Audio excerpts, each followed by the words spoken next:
Hello बच्चों, let's read the question. So question says that which ion has the largest radius? इसमें से कौन सा आयन है जिसका रेडियस सबसे लार्जेस्ट है? तो सबसे पहले मैं सभी का क्या करता हूँ, पीरियोडिक टेबल में पोजीशन डिसाइड कर लेते हैं. इसके बेसिस आप डिसाइड कर सकते हैं क्योंकि लेफ्ट टू राइट क्या होता है, जेड इफेक्टिव इंक्रीज करता है और left to right Z effective increase करने की वजह से यानी इफेक्टिव न्यूक्लियर चार्ज बढ़ने की वजह से साइज क्या करता है, डिक्रीज करता है. वही बात करो डाउन द ग्रुप तो साइज क्या होता है, इंक्रीज करता है क्योंकि नंबर ऑफ शेल इंक्रीज करते हैं. नंबर ऑफ शेल इंक्रीज करेगा तो यहाँ पे साइज इंक्रीज करेगा. ये दो फैक्टर्स हैं. अब मैं अगर पीरियोडिक टेबल में देखा जाए तो यहाँ पे क्या होता है, आपके पास रुबिडियम है जो कि अल्कली मेटल्स का एलिमेंट्स है. तो लिथियम के बाद क्या आता है आपका, पोटाशियम, सोडियम, फिर पोटाशियम और फिर रुबिडियम आता है और फिर यहाँ पे सीजियम आता है. और आगे बात करूं तो इसी आगे में जाके यहाँ पे क्या आएगा, फ्लोरीन आएगा और फ्लोरीन के जस्ट पीछे ऑक्सीजन आएगा. फ्लोरीन के जस्ट पीछे ऑक्सीजन आएगा. और ऑक्सीजन वाले फैमिली में देखा जाए तो इसको याद करने का तरीका ओल्ड स्टाइल से टीपो, ये ऐसी है और ये फ्लोरीन है. तो टोटल हमारे पास ये जो सर्कल के ये एलिमेंट्स है, ठीक है, रुबिडियम है.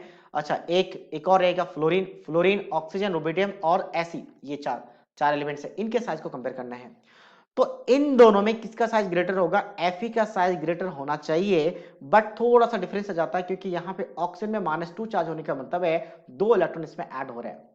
अब 2 इलेक्ट्रॉन ऐड होंगे तो एक बार इसका हमें इफेक्टिव न्यूक्लियर चार्ज देख लेते हैं. इफेक्टिव न्यूक्लियर चार्ज देखा जाता है दैट इज अगर सेम पीरियड का हो तो उसके लिए डिफाइन किया जाता है, ये ध्यान रखें, सेम पीरियड्स के लिए डिफाइन किया जाता है इफेक्टिव न्यूक्लियर चार्ज या फिर आइसो इलेक्ट्रॉनिक के लिए, दो चीज. तो अभी ये दोनों सेम पीरियड का है.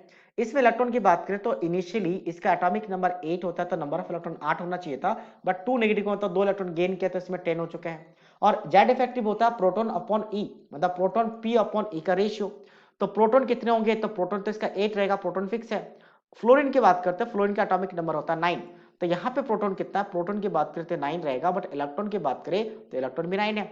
तो यहाँ पे E बाई पी का रेशियो तो 1 आ जाएगा, बट यहाँ की बात करें तो E ज्यादा हो चुका है, P कम हो चुका है. तो E बाई पी का रेशियो की बात किया जाए तो इसका जेड इफेक्टिव क्या हो जाएगा, यानी E बाई रेशियो 1 से ज्यादा आ जाएगा और ये इक्वल टू 1 आ रहा है, ये इक्वल टू 1 आ रहा है. तो इसका मतलब इन दोनों में इसका साइज, क्योंकि जेड इफेक्टिव कम हो चुका है 1 से सॉरी 1 से ज्यादा नहीं, 1 से लेस हो जाएगा. इलेक्ट्रॉन ज्यादा है ना, प्रोटॉन कम है 8/10, तो 1 से लेस है. तो इसका जेड इफेक्टिव कम है और जेड इफेक्टिव ज्यादा होने से साइज कम होता है. तो इनवर्सली प्रोपोर्शनल, मतलब जेड इफेक्टिव कम होने से साइज ज्यादा होगा तो O-2 का साइज ज्यादा होगा एज कंपेयर टू फ्लोरीन. ये ऐसा इसलिए होता है, एक और कॉन्सेप्ट डिसाइड कर सकते हैं कि यहाँ पे बेसिकली 9 प्रोटॉन है और बाहर टोटल 9 इलेक्ट्रॉन डिस्ट्रीब्यूटेड है दो डिफरेंट शेल में. और यहाँ की बात करें तो 8 प्रोटॉन है और टोटल 10 इलेक्ट्रॉन डिस्ट्रीब्यूटेड है दो शेल में.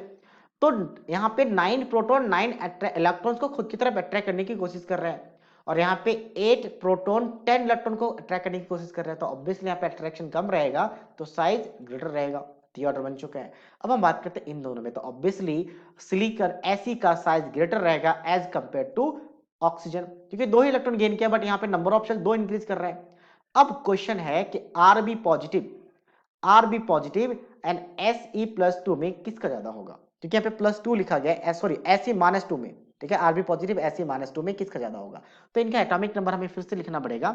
अगर मैं आरबी की बात करूं तो एटॉमिक नंबर होता है 37 और उसके मैं इसकी बात करूं तो ये होता है आपके पास 34.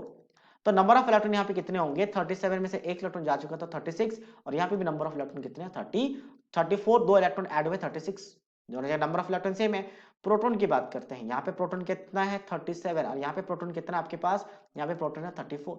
तो E बाई पी की रेशियो की बात करें तो E बाई पी का रेशियो किसका ज्यादा है, तो ऑब्वियसली E बाई पी का रेशियो आरबी का ज्यादा आएगा क्योंकि यहाँ पे इलेक्ट्रॉन तो दोनों जगह सेम है बट प्रोटॉन ज्यादा है और प्रोटॉन ज्यादा है तो इसका E बाई पी ज्यादा रेशियो ज्यादा है. E by P ratio sorry उल्टा देख रहे हैं हम, P बाई ई रेशियो देखना है हमें. जेड इफेक्टिव के लिए हमें क्या देखना है एक्चुअल में, P बाई ई. तो E दोनों जगह पे सेम है, P जिसका ज्यादा उसका जेड इफेक्टिव ज्यादा और जेड इफेक्टिव ज्यादा होगा तो साइज कम होगा, मतलब आरबी पॉजिटिव का साइज कम होगा एज कंपेयर टू इसका. अब हम साइज की बात कर रहे हैं तो साइज इसका ज्यादा रहेगा. तो ओवरऑल यहाँ पे आएगा कौन सा, आरबी पॉजिटिव और फिर क्या आएगा आपका Se-2.